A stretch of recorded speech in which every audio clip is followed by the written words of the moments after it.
Welcome to the Old Time Radio Westerns. I'm your host, Andrew Rhynes, and let's get into this episode. This episode is going to be Lightning Jim, originally aired in 1952, and the title is The Tornado.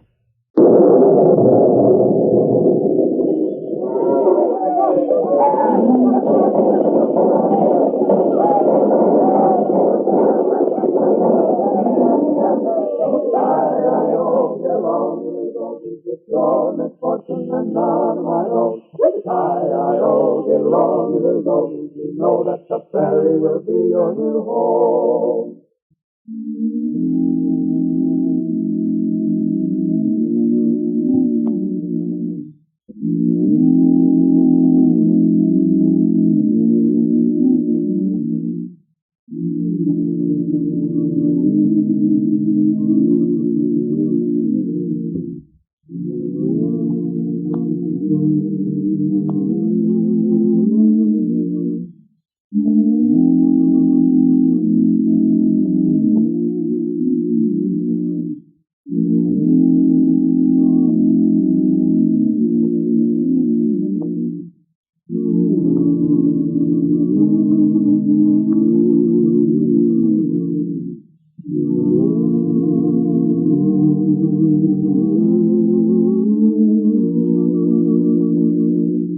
And now for the thrilling adventures of Lightning Jim.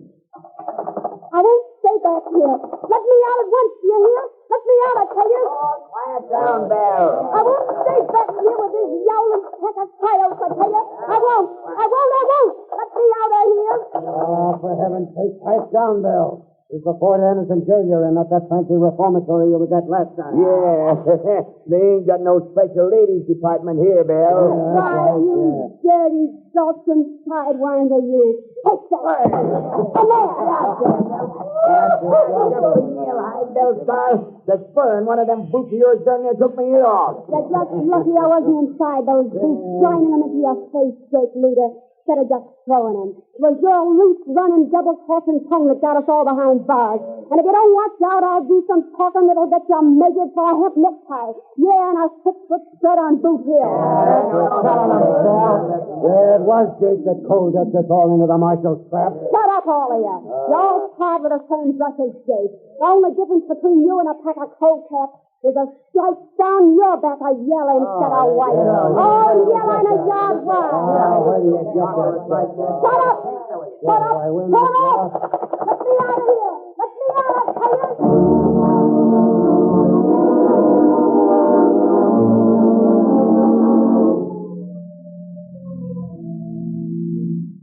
Lightning Jim and Whitey have just returned to their headquarters at Fort Anderson following a successful adventure down in Indian Territory where they managed to capture the notorious woman bandit Belle Starr and 8 of the outlaws riding under her leadership. And now we find Whitey reclining in the comfortable depths of an armchair, shoes off, feet resting on a convenient table, chuckling over a bit of gossip in the local newspaper. Storm coming up, Whitey. Better close them windows. Oh, you're a coasting. Yeah. Sure load off my mind knowing Belle Starr's locked up good and tight, I can tell you that.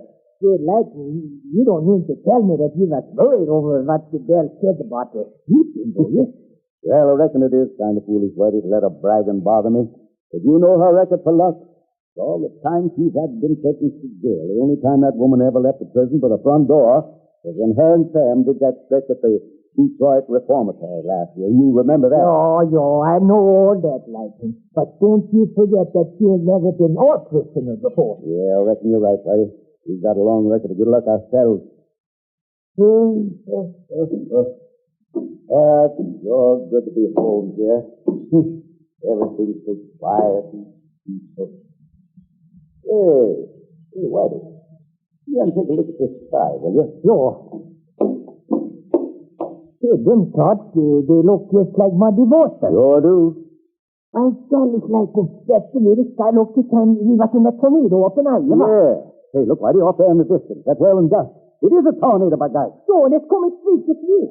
We better get down in the shed. I'll tell you that. Come on, hurry up. Oh, look out for the cliff, What, Whitey? Open up. Look, Whitey.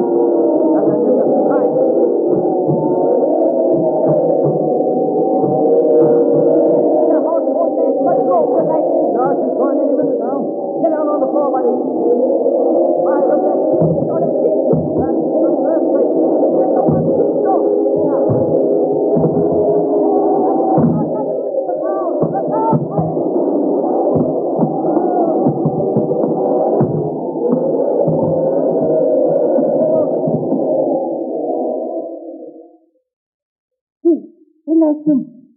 Move off to me.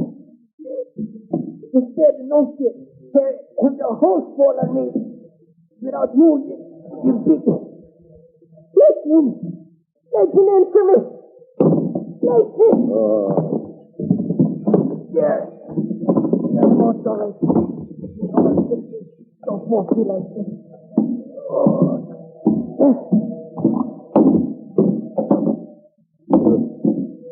You all right, Whitey? Oh, I'm all right. Your head is bleeding. I saw that Joyce was going to hit you, Whitey.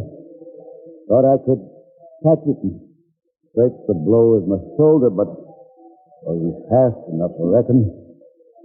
Stopped it with my head and said, oh. So that's why you threw yourself on top of me. Why did you do that, Lassie? Why did you risk yourself for me? Why, I'm nothing but a dumb git, and you're the greatest man in the world. Why did you do that, Lassie?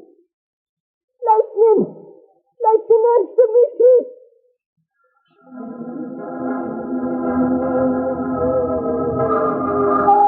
Upon emerging from the cellar, Whitey discovered that it was hopeless to seek help for Lightning Jim close at hand. All about him lay a scene of havoc and confusion. Cries of distress rent the darkness. Pinning his hope upon the slim chance that the garrison might have escaped destruction, he started out. Half blinded by the heavy downpour, tumbling and groping in an uncertain passage among the wreckage strewn in the wake of the savage tornado, he pushed doggedly toward the army post. At the gate, he was accosted by the sentry. Hi there. Half a mile, my lad. What's the matter? Oh, let me pass you crazy foot. I come for help. Lightning Jim, it's in. Lightning Jim, eh? Oh. Never heard of him. I've got me orders not to. Oh, you guys there. I don't see it, Otto. Here, Colonel Steele, make this pint-sized cockney half to take a peanut out of my ribs, will you? Oh, what is it? Why, yes, snivelly, square-headed, Hold on, Corporal. This man's a U.S. Deputy Marshal. Sorry, sir. Didn't know it's a place. I didn't know, sir. Colonel Steele, I come for help. Lightning Jim back in his cellar at the headquarters all alone. He's been hurt. Lightning Jim injured? No. Is it serious? He's bleeding bad from he's got the big cut on his head. He saved my life, Colonel Steele, and no, he might be dying.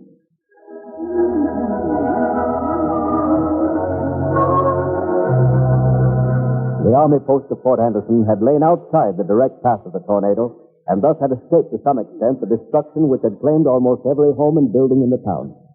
A portion of the barracks had been swept away by the wind, but enough had been left standing to provide shelter for the more seriously wounded of the townspeople who were being brought in by the dozens for medical attention. Into this crowded confusion, stretcher bearers carried the unconscious form of Lightning Jim. And Major Bowman, the grave and kindly old army surgeon, deserted his other patients to give the famous marshal immediate care. Weakened by exposure and loss of blood, Lightning Jim's condition was critical, and the conscientious surgeon was able to say no more than that the next few hours would tell the story. Whitey, are you here? Oh, I'm here, Lightning. How you feeling, no? Oh, my head. Where are we, Whitey? Well, what happened? Yeah, don't you know, Lightning. You're at the garrison. You were hurt here in the tornado. Yeah. Now I remember. Whitey, what about Thunder? Oh, Thunder's all right, Lightning. She's been there scared. Oh, thank God. I've eat a heap of that. Yeah, I know. How are you feeling, Lightning? I don't know. Just kind of feel just come to us, reckon. Oh, Whitey, can I speak to you in a minute? Oh, sure. Let's go in my office. We'll be right back, Lightning. I'll have Major... hold on, fellow. What's up? Why, nothing at all, Lightning. I just wanted to see you. Whitey, you ain't fooling me, fellow. What is it? Now, listen, Lightning, you're a sick man, and Whitey can take care of what I want. Yeah, I'll be sicker yet if you don't satisfy my curiosity. I know something's up. Well, you can't do anything about it, so you might as well know. The jail was partially destroyed by the tornado, and two of the Star gang escaped during the confusion. Yes, Did Bell's Star get away? No. He was slightly injured, and one of the gang was killed. The great leader and Russ Finn stole a couple of horses and was seen heading for the border. Ready? We gotta go after him. Lightning, I ain't going to leave you till the doctor says you're all right. Thanks, partner. But I'm hard to kill. I'll be all right. You're a marshal, Whitey. Duty comes first. Oh, I know. But I hate to leave you, Lightning. Say, Colonel, could you spare a man to go with me? Yes. Get your horse and come back to the post. I'll have a man waiting at the north gate. Listen, Whitey. Them hombres got a good head start on you. Better take thunder. Thunder? Lightning, you mean that I can ride thunder? Yeah. But don't let nothing happen to him, Whitey. And go on. Get going.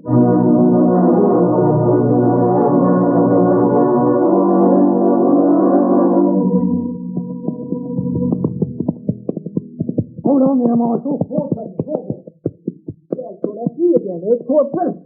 Well, what you stopping me for this time? I ain't stopping you, sir. I'm going with you. You are going with me? You mean that you're the man that Colonel Steele said to work this job with me? Yes, sir. Corporal Hawkins, at your services. Well, for the rotten. Hold on, sir. You ain't got no call to feel that way. I was only carrying out orders when I stopped you a while ago. Oh, well, that's forced. You say your name was Hawkins? Yes, sir. Hawkins it is, Marshal Larson. Well, right, Mr. Then. No, come on, we got no time to waste. Come on, Thunder.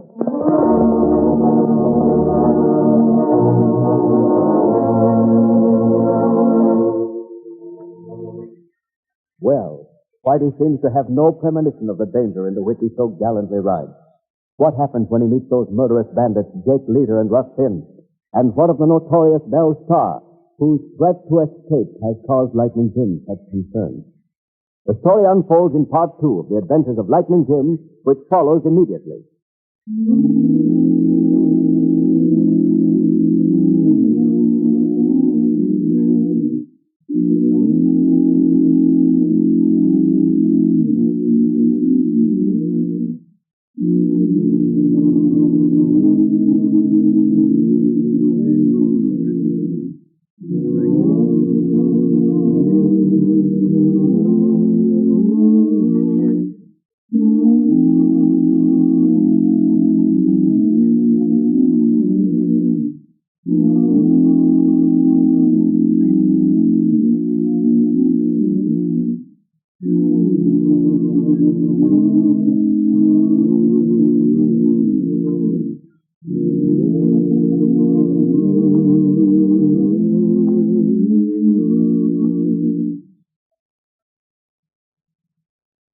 And now for part 2 of the adventures of Lightning Jim.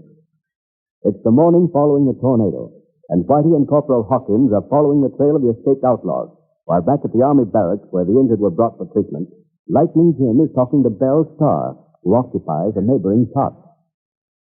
Well, Lightning, a man whose life was in the balance less than 8 hours ago, you seem pretty chipper. Yeah, Belle. An old saying that says keep a good man down. Nor a good woman either, Marshal. Don't forget that. Another threat to escape, eh, Belle? Take it any way you like, Lightning. By the way, since we've got to lie here with nothing to do, I'd like to know how you got into this your business of horse stealing and bank robbing. Well, your interest is flattering, Lightning. Though I must say your description of my career is somewhat lacking in delicacy. I heard you was a Confederate spy during the war. That right, Belle? Yes, Lightning. Oh, it was wonderful. Thrilling, exciting, utterly different than anything I'd known in my stupid, dull, small-town existence. It gave me a taste of what real living could be. Same old story, eh? Like the James and Younger boys. You just couldn't settle down to decent living after the war was over, That's just about the size of it, Lightning. And like Jeff James and Cole Younger, I served under Mr. Quantrell. You know, come to think of it, I did hear you were the Quantrell spy. Colonel McDougal over at Fort Benton. They're telling me he had a run-in with you when he was just a non-com. Serving under Major Enos down in southern Missouri. Yes, it was the first day of that encounter with my sweetheart, but I had my first ride with Steph as a saddle companion. That's so, Belle? You see, Lightning, Quantrell was in pretty desperate straits at that time. He was operating a pitiful little company of 50 men in a territory that literally teemed with Union soldiers and militiamen. and he was badly in need of supplies and ammunition with which to carry on. I see, and it was up to you to find out where he could get his hands on them things, huh? Yes, Lightning, that was my job. Well, Major Enos was stationed in the town of Antonio. So I went up there, traded with one of his soldiers, and got the information I was after. Well, the getting sounds simple enough, but what about passing that information on to Quantrell? That was the hard part, Lightning.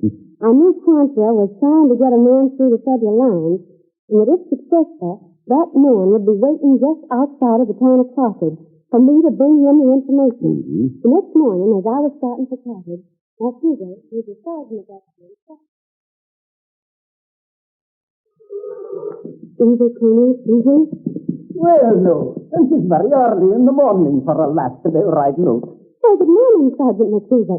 I'm just on my way to Carthage, and it's a long ride, so I hope you'll excuse me if I don't stand around and talk. Well, I'm sorry to have to detain you, Miss Bell, but the fact of the matter is, Major Enos wishes a word with you.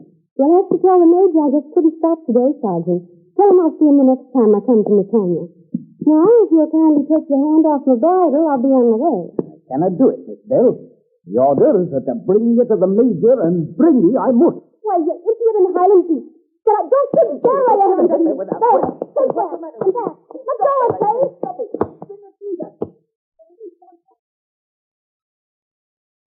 Yeah, I heard a lot about that trigger temper of yours, Bill. Well, it didn't do me any good that day, Lightning. I was taken to Judge Richter's home, where Major Enos questioned me a bit about my brother Ed, who's the captain under Quantrell. And then he left me locked in the parlor.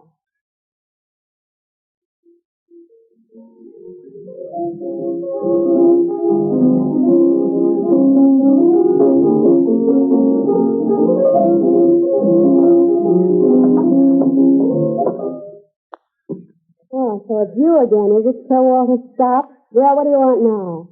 Them rebel tunes you've been banging out for an hour past. The Major said to tell you they were fair driving him mad. That old Yankee fool doesn't have enough brains to go mad with. I'm glad to know my music's annoying him. And you can tell him for me that it'll stop as soon as he sets me free, and not a minute before.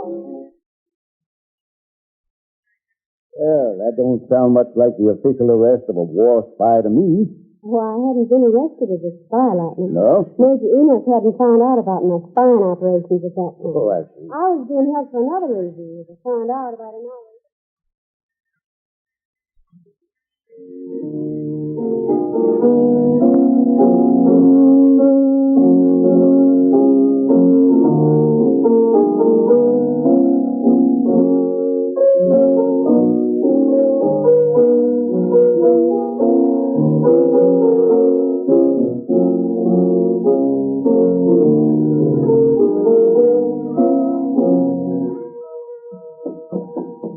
Stop that infernal racket at once. At once, do you hear?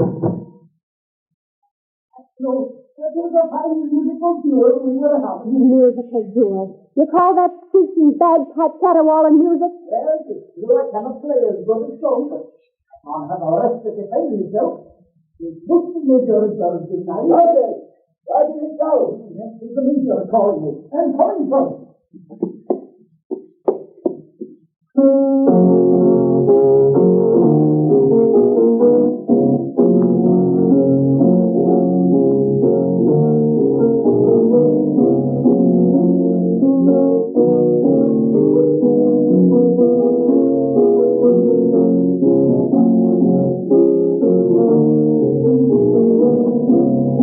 Well, what now?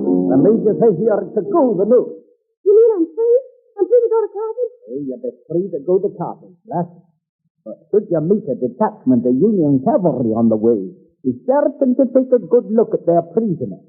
I'll bet you a Yankee dollar to a rebel one who'll be captain next year.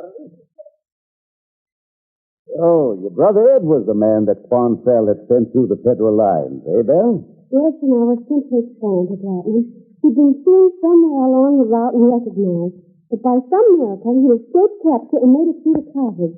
Learning this, Major Enos had dispatched a cavalry troop to surround his hiding place and take him prisoner, dead or alive. Yeah, but that cavalry troop had a good 2-hour start on you, Bell, and Carthage must be 35, 40 miles from Newtonia. Surely you couldn't do nothing to save your brother's life. Carthage was 35 miles by road map, Lightning, and that was the route the troop took. I knew a shortcut across the hills, and though there were federal pickets at intervals all along the countryside, I determined to get to the Carthage and put it up.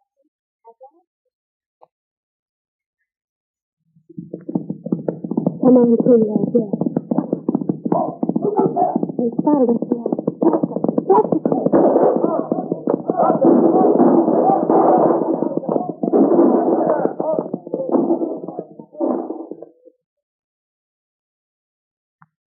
There's Carlisle. One of the bullets pierced through his flank, but I kept on. Mile after mile we rode. Poor little mare. If she didn't already know about cherry switches, I taught her that day. But I made it, Lightning. I got through in time to warn Ed. When that cavalry troop rode into Carthage, my brother was well on his way back to Quantrell's camp with information that made possible one of the most successful and daring raids of his career. A raid that cost the Federals thousands of dollars and the lives of over 100 men. Well, Bill, all I got to say is that it's a shame you didn't turn that kind of courage to a good cause when the war was over. They for riding the plains with a band of murder and cutthroats. And to convert me to the side of law and order, Latin? Well, maybe so. Well, how about you making the first shift thing, having these handcuffs taken off me? They annoy me. Yes, sorry, Bill, but you'll have to stay on till the jail's repaired. You're safe behind bars again. You might take it into your head to try to escape, you know. When I get ready to escape, Lightning, you may be sure a little thing like a pair of handcuffs won't stop me.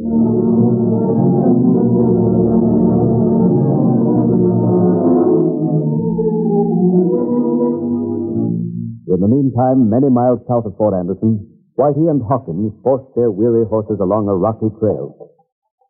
Oh, thunder. Oh, boy. Say, Hawkins, take a look at this track. He ain't more than an hour old, by golly. Oh, boy. What you say, Whitey? I say these tracks just like fresh, Hawkins. That means we ought to spot those jaspers as soon as we get out to this fort. Hope you're right, Whitey. Last day of blimey eyes, they're leading us such a sight. I think his bleeding saddle is out right onto the seat of his pants. Oh, I reckon it ain't so much fun to spend 60 north in the saddle than you ain't used to it. But we got to keep on riding just to see him get up thunder. Come on, Hawkins. We'll take it kind of slow going out to this fort. We'll go as fast as we can. As soon as we meet up with them bloody flying fish, the happier I'll be. What? Don't find no funny business either. Steady, thunder. Keep the boy. Here's them blighted with these signs. You're one to get the drop on it. You kind of outgrew your britches, Steve, when you started up to take leader. You ain't Lightning Jim, you know. Yo, and that's a lucky thing for you, I ain't, Dick. It gives you a couple more weeks to live. Get the guns right. Yeah. Feel good for any hideout weapon, too. You're taking no chances. Yeah, leave it to me, Jake. Yeah, it's the end of the trail for you two, King Stars. We're taking you back in them caves and drilling you. You'll save us the trouble of burying you. Yeah, they're done, Jake. All right. Now get down off them horses, you two. Grab a couple of stalks of that there candlewood. It'll do for torture. So we can see our targets better, eh, Jake? Rather than torture, Dick. I always thought that polecat could see in the door. Turn up, Steve, and do as you're told, before I lose my patience and decide to kill you the hard way.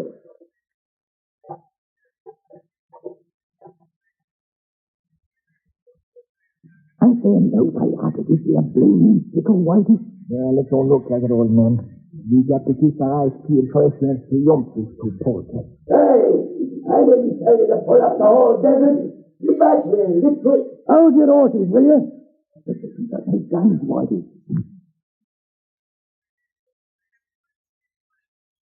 Look, got into it.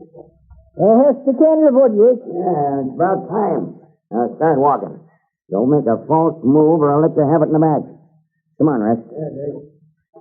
Golly, Hawkins. I never thought I'd be walking at the head of my own funeral procession. Blimey, dog, you say, Whitey. I don't see why that sniveling bloody weasel didn't kill us out there in the open. It ain't Christian to walk a man into his own tomb, it ain't. That's far enough. I like them torches and turn around, law babies. Hey, what's that? Some kind of animal. Look over that, Whitey. Yo, you think he's right? Like them torches, you fool. You do it, Whitey. My hands are shaking. Oh, that's enough. Who just my God? Look at it. Oh, we got into a den of mountain lions. Wake up. Wake up. Hey, quit waving that torch, please. You're forgetting an hour. Those devils take a lot of... Get off the bar. Lonesome Hawkins. Oh, let's see, yes, sir. What? No, you got to fight it. I'll get to you. I'll get you. Oh, not this time like this, you know. No, Hawkins, I can help you. I don't need help. And there's Hunter locked in. Oh, that's got some good work for me. No, come on and help me drag this policeman Jesus off the hill. They got the Jason Fort Anderson, the Prince Dorman, the hangman.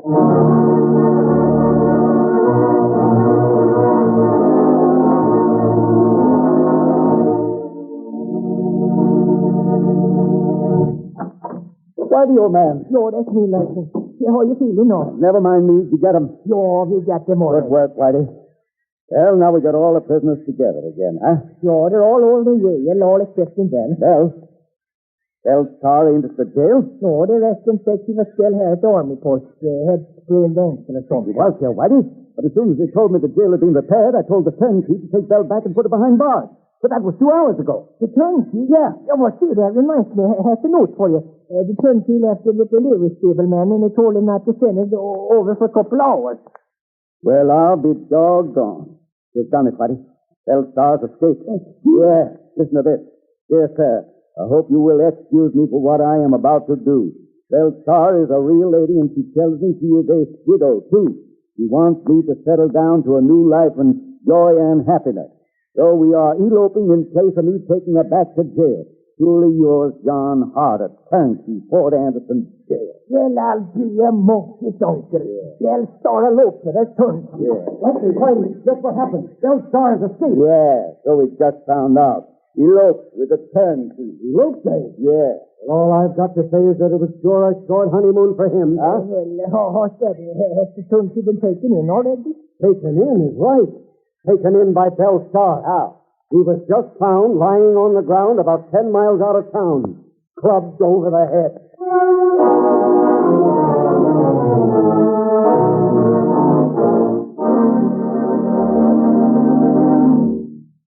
And so ends another chapter in the lives of Lightning Jim and his faithful deputy, Whitey Larson.